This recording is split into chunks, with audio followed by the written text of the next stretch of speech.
Welcome to the Salmon Runs YouTube. Enjoy the video. You start by confirming prerequisites: Windows 10 or 11, latest NIC drivers, and Killer Control Center installed as administrator.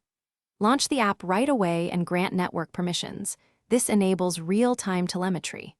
Once done, connect to a 5 GHz SSID for best performance and make sure heavy updates or downloads are paused.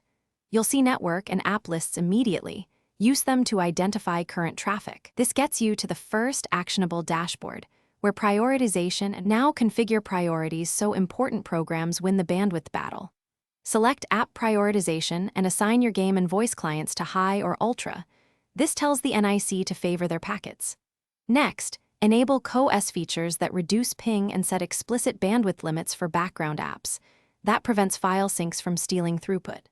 While you adjust, watch real-time latency, jitter, and throughput graphs so you can iterate. This hands-on tuning reduces stutter and stabilizes online play.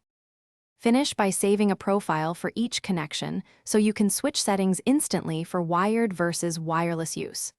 Test with a quick gaming session and keep the diagnostics panel open. If latency stays high, restart the NIC from Device Manager and rerun diagnostics. Make sure power settings aren't restricting performance. Set the power plan to high performance. If problems continue, reset Killer Control Center to defaults and reinstall the Killer Driver package. That resolves corrupted configs about 90% of the time. Thanks for watching. Consider subscribing if we helped you.